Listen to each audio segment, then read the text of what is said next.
ڕەوشی جیهان بەگشتی و ڕۆژهەڵاتی ناوەڕاست بە تایبەتی و عێراقیش بە تایبەتی تر لە پاش کوشتنی ژەنەڕاڵ قاسم سولێمانی لەلایەن ئەمریکاوە تەواو ئاڵۆز بووە و بە دۆخێکی بەترسیداردا تێدەپەڕێت من بۆ گفتوگۆکردن لەسەر ئەم بارودۆخە لەگەڵ بەڕێزکا محەممەد حەکیم کارگەر ڕێژەوەی سیاسی کۆمەڵی ئیسلامی گفتوگۆ دەکەم کە حەسڵاو لێبێت سوپاس بۆ دەرفەتە پێیان بڵێ ئەمڕۆ لایەن سیاسەکان کۆبوونەوە و لەگەڵ سێ سەرۆکایەتێکە چیتان باس کرد؟ بەڵێ ئەمڕۆ ئێمە لەگەڵ هەر سێ سەرۆکایەتێک کە دیارە لەسەر داوای سەرۆکایەتی هەرێم و سەرۆکی هەرێم بەڕێز نەچروان بارزانی کۆبووینەوە.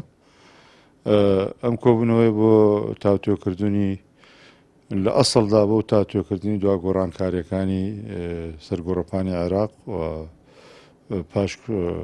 ئامانجگرتنی ئاغای سولێمانی و دوای ئەو بڕیارش کە لە پەرلەمانی عێراق دەرکراوە کە سەرۆکی حکوومەتی عێراقی کاربڕێکەر مخەوەل کراوە بەوەی کەوا بڕیاری کار بۆ بکە کە هێزەبیانەکان لە عێراق دەربچن. ئەم پرسانە ئەجندای کۆبنەوە بن دوێنێ بەس دیار بوو دوای ئەو مۆشک بارانکردنی هەندێک لە بنکایەکانی ئەمریکا لەلایەن جمهوری ئیسلامیەوە ئەمە وەک بڵێ ئەم باسە زیاتر باڵی کێشا بەسەر کۆبنەوەکانەوە زیاتر ئاماژە بەو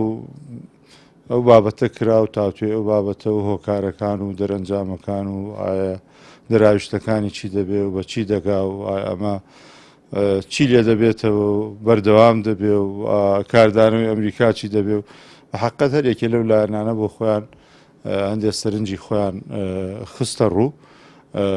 بەڵام کۆبوونەوە تەکیدی لەسەر کۆمەڵی خاڵ کردەوە یەکێ لەوانە کە وێلایەنی هەرێمی کوردستانە لەم ئاگرەی کە لەسەر خاکی عێراقە لە نێوان ئەمریکا و ئێران و خوێندنەوەکان وا بوون تا ڕادەیە کە پێچێ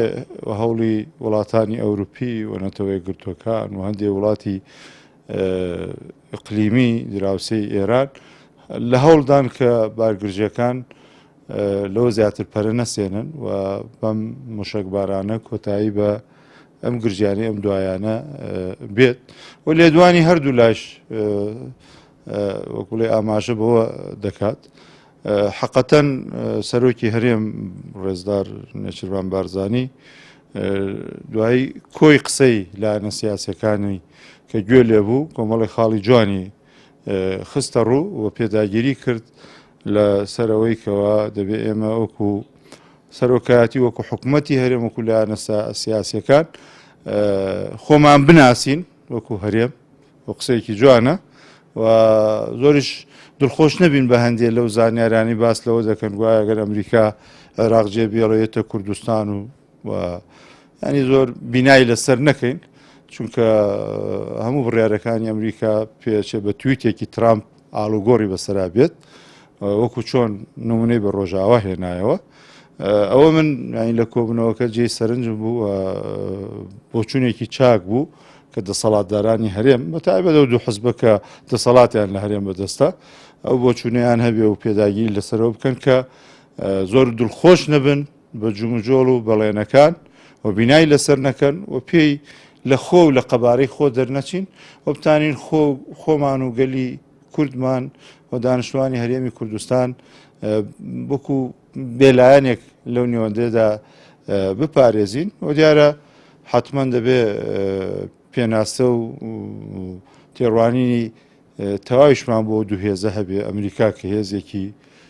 جیهانیە و لە ئاستی هێز یەکەمدا لە جیهاندا و کاریگەری لە ناوچەکە هەیە و هێز و دەسەڵاتی لەم ناوچانە هەیە بەڵام داروبار ئەمریکا وڵاتەکان دێت و جیانەهێڵێ بەسەوەی جوان بوو کە پێداگیری لەسەرۆش کرا کە جمهوری ئیسلامی هاوسەیەکە و ئەمێنێ بۆیە نابێ ئێمە خۆمان بەلایەکە ساغ بکەینەوە ئەوەندێش پێمان نەکرێت بپی قەبارەی خۆمان ئەگەرنا هەوڵی دیبلۆماسی نێشتنی گرژەکانیش زۆر لەسەر هەرێمی کوردستان پکی نەکەوتووە بەڵام ئەتوانین هەوڵەکان لەوەدا چڕ کرێتەوە. کۆبنەوە باسی لە یەکڕیزی لایەنە سیاسەکان کرد بەڵام هەندێک لە سەرکردەکان بە تایبەت مامۆستا عەلی باپیر ئاماژەی بەوەشدا کە هەوێنی ئەو یەکڕیزیە تەبایی نێوخۆیە و مەبنای تەبایی نێوخۆش چاکسازیە کە ئێمە دەبێت چاکسازی بکەین لە حکومڕانی خۆمان لە هەرێمی کوردستان ئەگەر ملت ئێمە چاکسازی بینی ئەو کات دڵخۆشە بێ بە یەک ڕیزەکان ئەگەرنا ئەگەر چاک بارودۆخی نێوخۆی خۆمان چاک نەبێ و خەڵکی گەندەڵەکانە لە ئاستی خۆیان ببینێ و هەنگاوی جددی بۆ چاکسازی نەبینێ حتمما بەم وێنانش کە لە میدیاکان و پیشانە درێ و بم کۆبنەوانش دڵخۆش نابێ ئەوەی لایەنە سیاسەکان و ئەوەی سەرۆکایەتی هەرێمیش و تاو کاتێش سەرۆکاتی حکوومەتی لێبوو سەرۆکاتی پەرلەمان کۆک بن لەسەرەوەی کەوا کرۆکی کاری ئێمە لەم قۆناغەدا پاراستنی بەرژەوەندی خەڵکی کوردستان و ژیان و ئابووری و بژێوی خەڵکی کوردستان بێ هەموو تا ڕادەیە کۆک بوون کە هەرێمی کوردستان